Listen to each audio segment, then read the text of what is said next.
একটা মুরগির ডিমের খোসার ওজন কত হতে পারে? সাধারণত ছোট বড় কম বেশি হিসাব করলে দেখা যায় যে একটা মুরগির ডিমের খোসার ওজন প্রায় 6 গ্রাম। 6 গ্রাম। আর এই ডিমের খোসার মধ্যে অসংখ্য ছিদ্র আছে, যেটা আমরা খালি চোখে দেখতে পাই না। সেই অসংখ্য ছিদ্রের পরিমাণ প্রায় 7,000 থেকে 17,000 হতে পারে। 7,000 থেকে 17,000 হতে পারে। আর এই ছিদ্রগুলো থাকার কারণ, যেগুলো আমরা খালি চোখে দেখতে পাই না, কিন্তু মাইক্রোস্কোপের তলায় এই ছিদ্রগুলো আমরা দেখতে পাবো। ঠিক এরকম এরকম এরকম এরকম ছিদ্র থাকে, এবং এই ডিমের ছিদ্র দিয়ে অক্সিজেন, কার্বন ডাই অক্সাইড, আর্দ্রতা এরা যাওয়া আসা করতে পারে, কিন্তু জীবাণু নয়। জীবাণুকে ভিতরে প্রবেশ করতে দেয় না। এই ডিমের অংশ বা এই ডিমের এই যে খোলাটা, এই খোলাটা আমরা মুরগিকে খাওয়ালে কি হয়, বা মুরগিকে ডিমের খোলা খাওয়ালে কি হয়? সাধারণত খাবারের মাধ্যমে ক্যালসিয়ামের একটা পরিপূরক হিসাবে এই ডিমের খোসা আমরা ব্যবহার করতে পারি। জানতে হবে সেই ব্যবহার করার নিয়মটা। এখন বাচ্চা মুরগি হোক, বড় মুরগি হোক, বা ডিম পাড়া মুরগি হোক, সবারই শরীরে ক্যালসিয়ামের প্রয়োজন আছে। বাচ্চা মুরগির ক্যালসিয়ামের প্রয়োজন আছে, তার কারণ তার হাড় গজাতে হবে, তাকে বৃদ্ধি হতে হবে, তার জন্য খাবারে ক্যালসিয়ামের প্রয়োজন। বিশেষ করে আমরা এই ডিমের খোসাটা এক্সট্রা যোগান হিসাবে আমরা সাধারণত ডিম পাড়া মুরগিকে এই ডিমের খোসা খাওয়াতে পারি, যার মধ্যে প্রায় 95% রয়েছে ক্যালসিয়াম কার্বনেট। Calcium carbonate. আর বাকি রয়েছে ম্যাগনেসিয়াম কার্বনেট। Magnesium carbonate. তারপরে আরো খুব সামান্য পরিমাণে একটা প্রোটিন আছে। এই জিনিসগুলো এই ডিমের খোসার মধ্যে পাওয়া যায়। এখন আমরা যখন এই ডিমের খোসাটা মুরগিকে যখন খেতে দেব, এটা নয় যে কোনো জায়গা থেকে মুরগির ডিমের খোসা নিয়ে এসে মুরগিটাকে ডাইরেক্ট খেতে দিলাম, সে ঠুকরে ঠুকরে খেয়ে নেবে। ওইভাবে দিলেও সে খেয়ে নেবে, কিন্তু সমস্যা হচ্ছে যে এই ডিমের ভাঙার পরে সেই ডিমের মধ্যে বা ডিমের খোসার মধ্যে কিছু পরজীবী বাস করে। জাস্ট কয়েক ঘন্টার মধ্যে, এই ডিমটা ভাঙার পরে, খোলাটা বাদ দেওয়ার পরেই এই ডিমের খোলার মধ্যেই পরজীবী বাসা বাঁধতে শুরু করে দেয়। এবং সেই ডিমের খোসাটা যদি আমরা মুরগিকে খাওয়াই, তাহলে পরবর্তীতে নানা রকম সমস্যা হতে পারে। আরো একটা জিনিস, যে এই ডিমের খোসা চূর্ণ কিন্তু কৃমির খাবার। সেই কৃমির হজম করতে সাহায্য করে এই ডিমের খোসার চূর্ণ বা এই ডিমের খোসা। এখন প্রশ্ন হচ্ছে যে আমরা মুরগিকে তাহলে এই ডিমের খোসাটা কিভাবে দেব? আমরা যদি এই ডিমের খোসাটাকে বেশি চূর্ণ বিচূর্ণ করতে চাই, তাহলে আমাদের এই ডিমের খোসাটা জলে ফোটাতে হবে। জলে শুধু ফোটালে হবে না, হয় তার সাথে একটু লবণ যোগ করতে হবে, বা নুন যাকে বলি, অথবা তার সাথে সাদা ভিনিগার একটু দিতে হবে, যাতে ওই ক্যালসিয়াম কার্বনেটটাকে দ্রবীভূত করা যায়। সাধারণত আমরা জানি যে ক্যালসিয়ামের শত্রু হলো অ্যাসিড।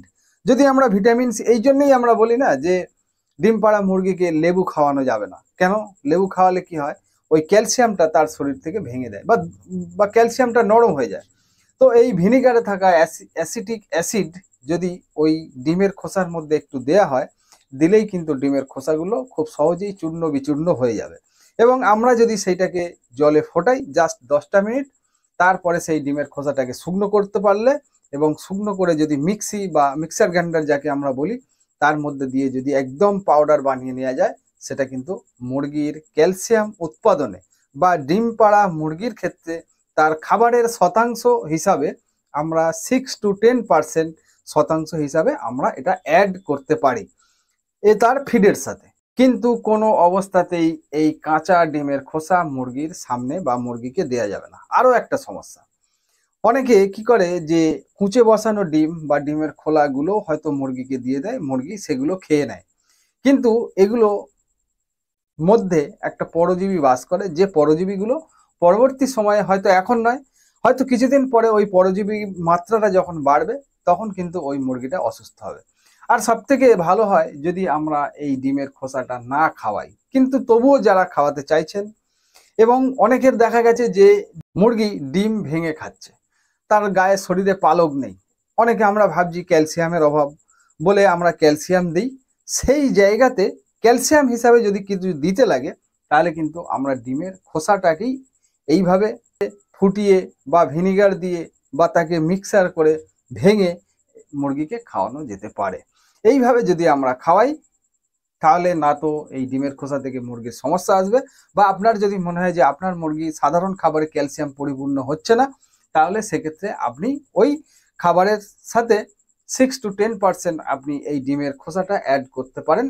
এবং এর পাশাপাশি আপনার আরও এটা জানা প্রয়োজন যে এই ডিমের খোসা বা ক্যালসিয়াম যে মুরগির ডিম পাড়তে সাহায্য করে বা ডিমের খোলা যে শক্ত করতে সাহায্য করে, এটা যেমন ঠিকই, ঠিক তেমনই এই ডিমের খোসা যদি একটা ডিমের খোসা যদি 6 গ্রাম হয়, আর মুরগিটা যদি এই ডিমের 6 গ্রাম ক্যালসিয়াম শোষণ নেয়, তাহলে কিন্তু তার শরীরে এই 6 গ্রাম ক্যালসিয়ামটা যাবে না, যাবে মাত্র 2 গ্রাম।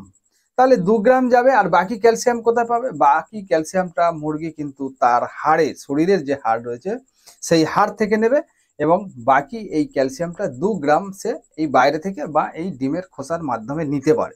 কিন্তু কেবলমাত্র এই ডিমের খোসা একটা মুরগির ক্যালসিয়ামের জন্য অপরিহার্য নাও হতে পারে। তার জন্য তার সেল গ্রিটের প্রয়োজন, বা নানান খাদ্যের মধ্যে থাকা ক্যালসিয়ামের প্রয়োজন, যে ক্যালসিয়ামগুলো মুরগির বাড় বৃদ্ধিতে সাহায্য করবে। আমরা এটা কেবলমাত্র যখন আমরা ডিম পাড়া মুরগির ক্ষেত্রে ব্যবহার করব। কেন? যদি আমাদের কোনো কারণে মনে হয় যে মুরগিটার ডিমের খোলা নরম হচ্ছে, বা তার শরীরে ঠিক ক্যালসিয়ামের যোগান নেই, বা ক্যালসিয়ামের কোনো অভাব হচ্ছে, এরকম ধরনের যখন আপনার ফিলিংস আসবে, তখন আপনি এইটা ব্যবহার করতে পারেন। কত?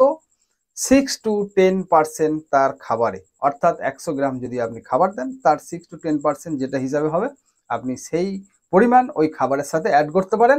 ব্যাস, তাহলেই হবে। এই বিষয়ে বেশি কিছু বলার নেই।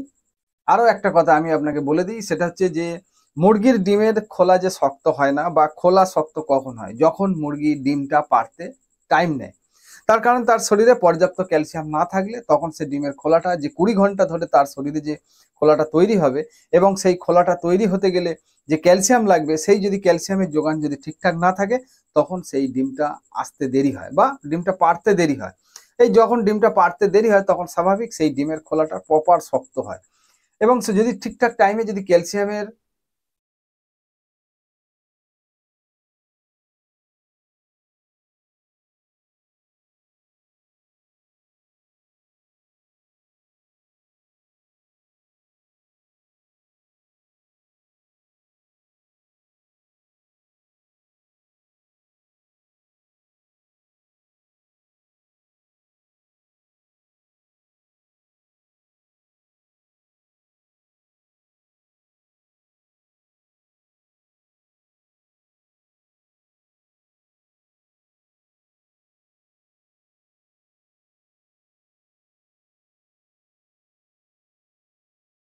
তো আপাতত এই ডিম সম্পর্কে আপনাদের এটুকুই ইনফরমেশন দেওয়ার ছিল। জাস্ট কারেন্টটা চলে গেছে, যার জন্য ভিডিওটা এখানেই শেষ করতে হচ্ছে। তো যারা ভারত, বাংলাদেশ, ত্রিপুরা, আসাম যে যেখান থেকে ভিডিওটা দেখলেন, আপনাকে অসংখ্য ধন্যবাদ।